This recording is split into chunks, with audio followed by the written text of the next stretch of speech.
Okay, we'll go ahead and call the meeting back to order of the Jackson County Board of Commissioners. Tonight's purpose is to have a public hearing concerning the amendments to the Jackson County Mountain Hillside Development Ordinance that was adopted in 2007. So before we take public comment, I'd like to recognize one of our planning staff, John Julineski, who's going to come forward and just highlight for us the proposed changes very briefly tonight that are going to be considered, and as we hope to get public comments from you tonight. Good evening, Commissioners. Pleasure to be here with you tonight and see you again. We've been discussing... Tough crowd. Is it working? We've been discussing the Mountain Hillside Development Ordinance amendments.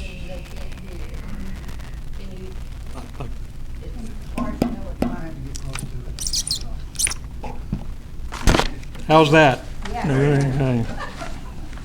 Tough crowd. That's better. Thanks, Marie. We've been discussing the amendments to the Mountain Hillside Development Ordinance for several months now, and you've all been involved with a lot of those conversations at the June work session to this point.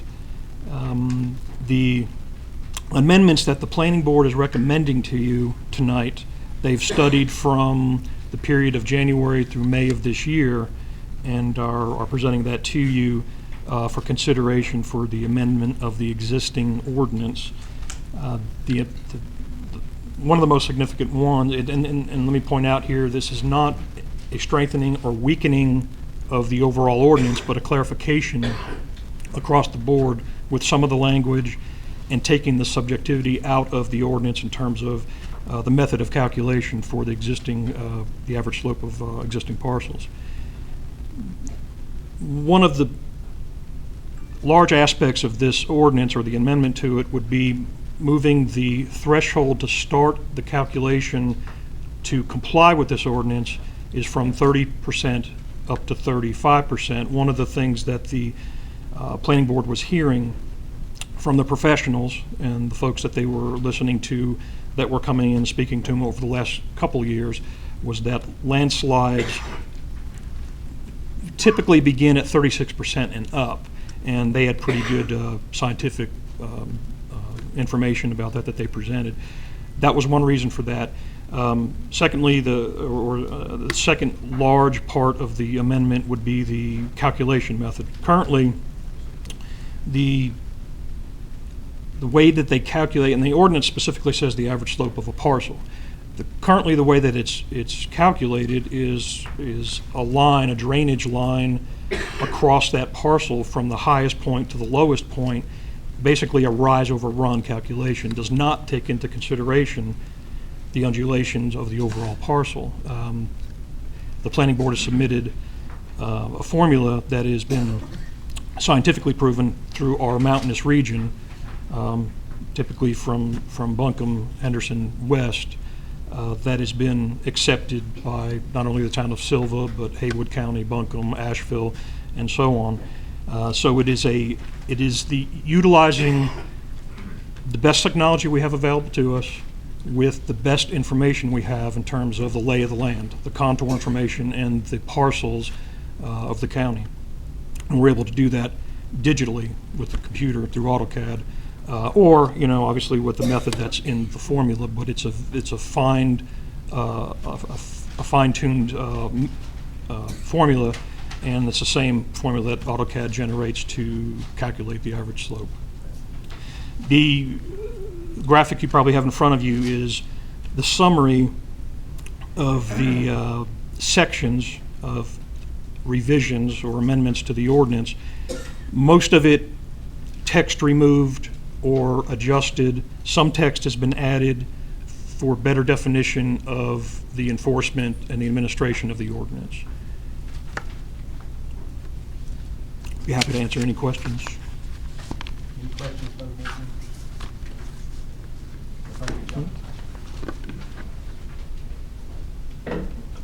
Okay, and I'm going to call your name, and if you would, just please come forward to the podium. Get as close to the microphone as you can. State your name for the record so we can get it in the official record. And you'll have up to 3 minutes to speak concerning the proposed amendments to this ordinance. The first one on the list tonight is Ms. Marie Leatherwood. Ms. Leatherwood. Marie Leatherwood Silva. This is the ordinance that I was given at the library from your call numbers and everything. And so we go by it. You might have made some changes, but I don't think you made all that many, but that is still in effect. From what I'm getting from Mr. Jelenuski, please tell my fellow citizens, over 40,000 of them, and me, how you plan as stated to balance citizens' rights versus private property interest in a crooked, dirty mess. Is it by changing to a 35% higher steep slope grade from 30%? If you had listened to a WCU science professor years ago, as some of us did, explaining how large reservoirs would enable anyone on these steep slopes to still other waters from 3 miles away, you would think property with no water. There is no government whose responsibility isn't first and primarily to the common good, not to those who just want to create hazards in order to line their pockets.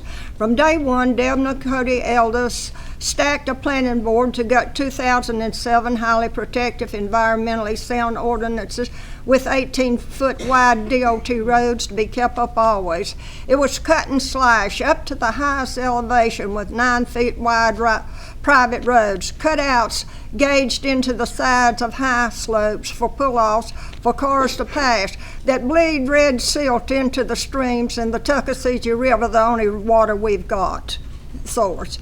It was to the developers. Cheap roads, few standards, big money. Zach Koenig, Cashier's Builder and Planning Board Chairman, was allowed to crook appointment legalities and preside for 2 more years illegally. Big mouths like Clark Lipkin, David Brooks, etc. were hand in glove with Koenig and others of the same breed.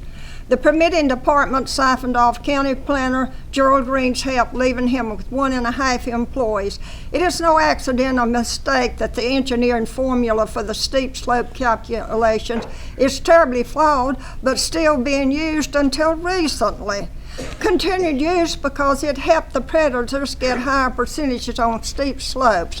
Public records prove that County Planner Gerald Green informed the Planning Board over 2 years ago of the flawed formula. This speaks to wholesale financial corruption on the part of all of those who knew who, what, and when. Did County Manager Wooten and Council Jake Howard knowingly fail to perform their fiduciary responsibility? Is the fallout people on property illegally or controlling water access belonging to other properties? An investigation is long overdue and should be reported to the Attorney General.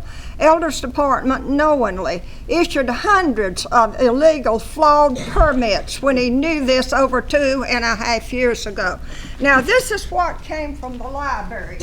This is the ordinances, and it's up to 45% or more. This is what it was before. And you've not changed it. It doesn't look like that much. Thank you, ma'am, for your comments. Next is Mr. Dick Darnell.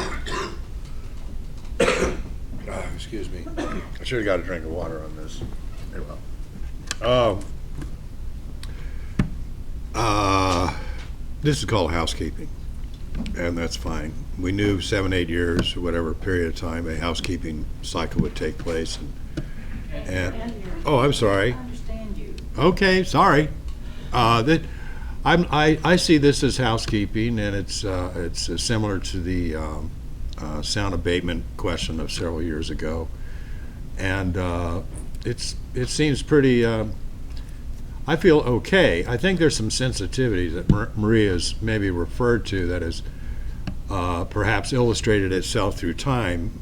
Everything's a individual case basis, and if respects for what's involved with individual case, if what's involved with individual case addressments are respected as such, then I think the stewardship. Thank you so much, Vicki. Thank you, dear.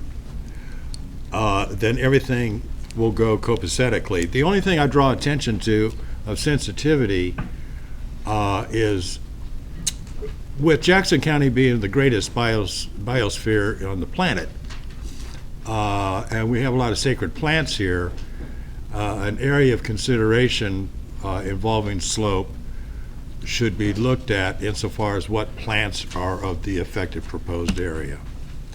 And other than that, everything seems reasonable. One other thing, can I give mention to the beach factor? Is just a simple? Got a minute left. Okay. Wonderful year at the beach up top. The water's come down some, a little more than normal, but I know why. Another story. What I'm referring to is, as I referred to a couple months ago, to fill the rock in from the sand to where they were filling up to, but it was two snows. Two snows came, and everybody stopped.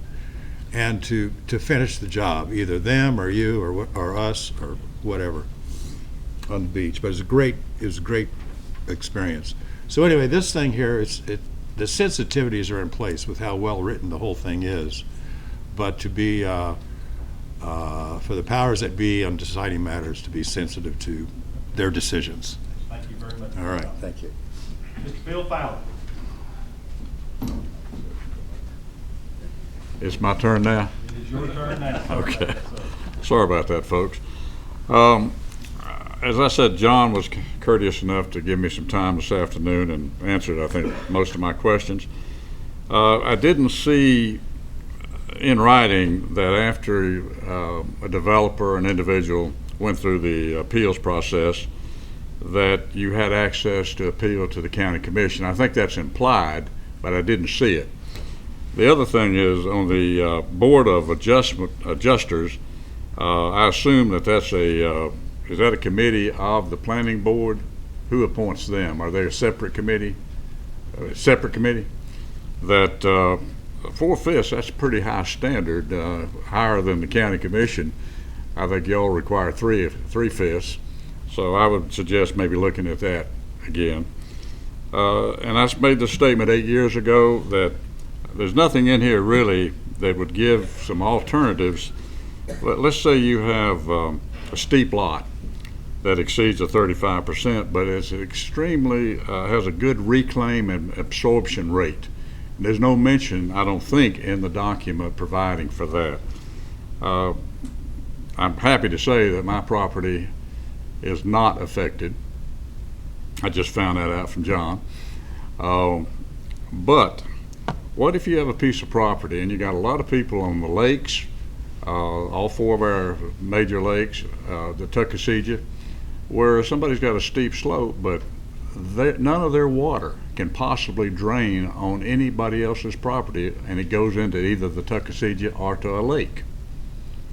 That should be a provision that, it may not be a very common provision, but that should be available to people that are in that position. My property, if I didn't comply with the new standard, would be such a property. None of my water goes on anybody else's land. It goes into the lake.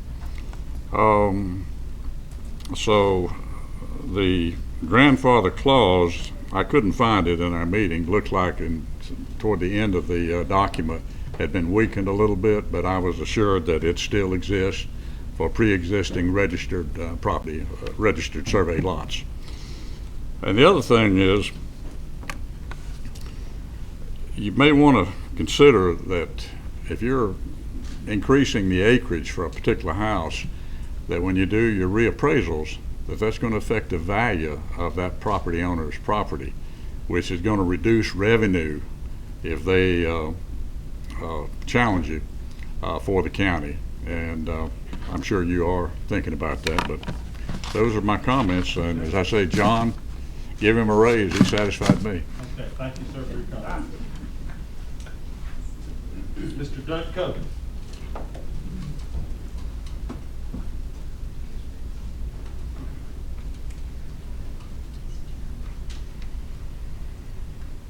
Good afternoon. I'm Doug Cody, former District 2 Commissioner and resident of the Paris Branch community in Silva. Please speak into the mic. You're not counting time, right? Okay. All right. I'm Doug Cody, resident of Silva, former District 2 County Commissioner and a resident of the Paris Branch community. I'm here tonight to speak on the steep slope hearing. And first of all, I wanted to point out there seems to be a lot of confusion when considering percent slope. A 45-degree angle is a 100% slope. Therefore, the current ordinance requires 10 acres of land if one was to build a house where a 50-degree or 50% or more average slope is found. This is only 26.6 degree angle. To put this in perspective, a 1960s ranch type house usually has a roof slope or pitch of 4 and 12 or 66.7% or 33.3 degrees. This degree of roof slope is usually required for a shingle roof to drain properly. According to the landslide information that I've found, the degree of slope when landslides become of concern starts at around 24 degrees or a 45% slope, where these ordinances require 6.21 acres of land for one house. If percent slope is of such concern, why do these ordinances permit a 100% slope for a cut and a 66.7% slope for a fill slope? Each of these can be up to 35 feet high without a bench. These ugly and possibly dangerous slopes cannot be hidden with screening if the 30-foot clear space for fire protection is maintained. Consider that these slopes are located where a maximum of 10,000 square feet of land can be disturbed. Doesn't leave much room for a house on that 6.21 acres of land, does it? These ordinances force people to live in hollows or coves where landslides will flow. The ordinances also will encourage people to use those tall cut and fill slopes, removing the toe of ridge lines, which was mentioned as a primary cause of landslides. Many more factors other than slope also come into play where landslides are of concern. Slope of the land is not presently a consideration when tax value assessment is made unless it is a larger tract of land. Therefore, smaller landowners could pay taxes for years on property that could be essentially worthless. Of course, the property owner will have to pay for a slope analysis if they plan to appeal the tax valuation. The final decision is made by one person according to the information I was given. Also, I think the only fair way to handle the valuation of property where slope is a factor is to value the amount of land required to build one house as a building lot.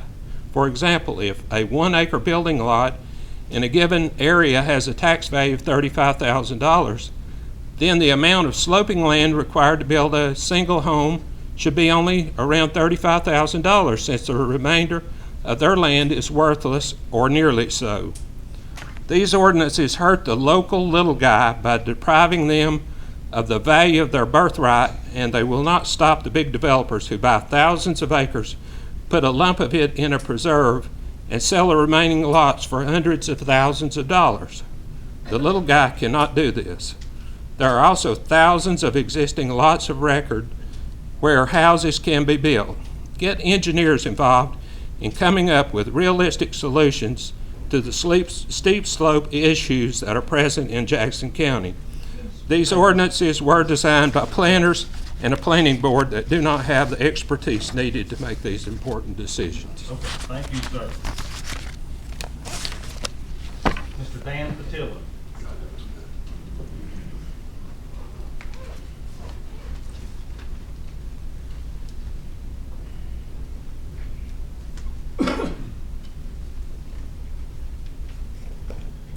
Dan Patillo. Am I coming through good? All right. Dan Patillo, King Creek Road, Silva.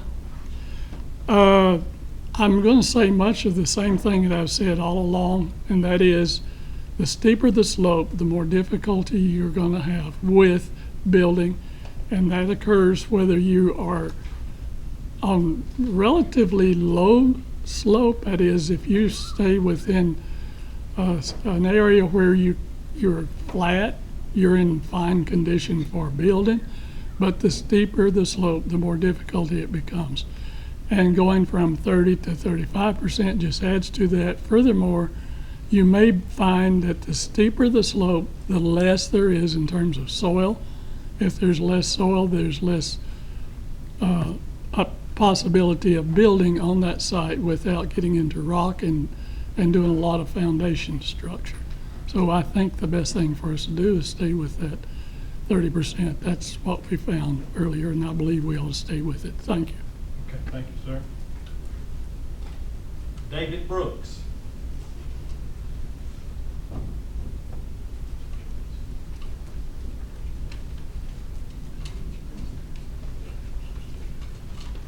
I'm at loudmouth. Well, I said what I thought because Let me see what I all think. of you knew he You want was me to see what I think illegal. about you? He was illegal and you knew it. Mr. Leatherwood, please refrain your comments. I'm David Brooks. I'm from Whittier. I was on the planning board 3.5 years. But you know who really started this Mountain Hillside Ordinance? It wasn't the planning board's decision. It was a lawyer and 2 or 3 members of the commissioners. Planning board didn't have nothing to do with it, because I had former members tell me about that.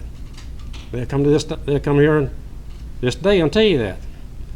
So when Mr. Elders and the other commissioners got in there, some of the guys said, this is the first change seemed like we've had to work on the development. We didn't say so. Other than before, it was a lawyer that made all the decisions. Well, we worked on the planning board. I didn't agree with the orders to start with. I mean, I don't like it, period. I'll just be honest with you. But we worked, we got it to where we thought it was good. We did a lot of good things, and here you guys go back and change it back. You and 2 or 3 more others. But anyway, we had things on there about roads. We had things on there about the lots, how we benched them, made them a lot better. You guys took all that out. Would it made it a lot more safer? But I don't know why you want to go back to the old ordinance work. I mean, I don't understand it, because we really worked on that hard. And I spent 3.5 years. I come up here with cancer. I was wearing a diaper when I come up here and worked on that. And you think anybody appreciate that? But anyway, we got accused of a lot of things. We got accused of being financial gain from it, which I'd like to know where in the heck it come from. But my quest was, I'm helping the ordinary person. I don't care about the developers. They got the money anyway. This little person I'm worried about. If he can come do all this stuff to his property. And I just, the last time we voted on this, to vote it back to like it was, I don't think anybody that voted, I know me and Clark Lipton was the only one that voted against it. I think the other ones that voted for that have no idea or ever been out in the mountains, ever decided what a lot looks like or what anything like. I don't think they ever been on anything like that. But I don't know why you changed it back for. I mean, we worked hard on that. It's just like, that's a slap in the face. I've told you that before. You work all this time for doing that. And there's one guy told me one time, he said, I've been on the planning board 3 years and feel like I didn't accomplish nothing. That's the same thing I am. I was there 3.5 years. I don't feel like I accomplished nothing. I tried hard and I worked hard at it. But anyway, I heard somebody say one time, it's time to back up and punt. Well, we punted the ball and got in, they fumbled it and went out and hog locked it. That's all I can tell you. Thank you, Ms. Brooks. Next is Trish Chambers. I'm not going to speak. You're not gonna speak. Jeanette Cavins.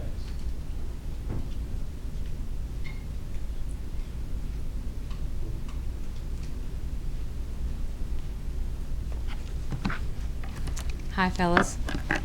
Well, it's deja vu all over again. I guess I am here representing informally United Neighbors of Tuckasegee, because Mary Jo asked me to get up and speak. 8 years ago, people from UNOT stood before you and asked you to please consider that, based on some research that I did, which I didn't bring it again because I guess it's still in the record somewhere, the top 3 industries in our county are nothing to do with development and construction. They are tourism, education, and healthcare in that order. And these are valuable to us because they are sustainable. They can improve and increase over time without ever using up the basic resource that they're based on. This is unlike real estate development, because real estate development is an extractive industry, much like mining or timber. Once the resource, which in this case is beautiful landscape, is gone or ruined, that industry is over. And we saw that to a degree happen in 2008 when the global real estate market fell. And much of what was going on here fell to pieces. Something that we predicted, actually. We predicted that if we just let developers do whatever they want, then in the end, the eroding roads and half-finished developments and the unpaid property taxes were going to be left in our hands to deal with, and that was exactly what happened. So we don't need to give away the farm, and we shouldn't be giving away the farm here. We should be always keeping in mind that it is the beauty of Jackson County that brings tourists here, which is the top job creator in the county. It's the beauty of the county. It's why doctors who could make more money in an urban area move here. It's why professors who could teach at Duke choose to come here. And it's really the goose that laid the golden egg. So in all your actions, I hope that always you will keep the natural environment first and foremost in your mind. It's our biggest economic ace in the hole. Thank you, sir. Thank you, ma'am. Okay, that's all the people that signed up to speak prior to the start of the meeting. Is there anyone here that did not get to sign up? Maybe it came in late. I want to give everybody a chance to speak that wants to speak tonight. Or maybe you have a change of heart after having sat here and listened to some of your neighbors share their feelings. Anyone else? Okay. Well, we appreciate you coming out tonight. We also would encourage you, if you have additional comments, please give those to us in writing. We have already received a couple of written comments, and we'll be taking those comments up through the course of the next couple of weeks. We will have this as an item on our agenda on the November the 5th board meeting, at that evening meeting at 6 p.m., where we will be voting on this amendments that will be presented. So it'll be voted on the night of November the 5th. If you'd like to come back to hear the final comments and to witness the vote. Thank you for coming tonight. Do I hear a motion that we adjourn this public hearing? Second. All in favor, say aye.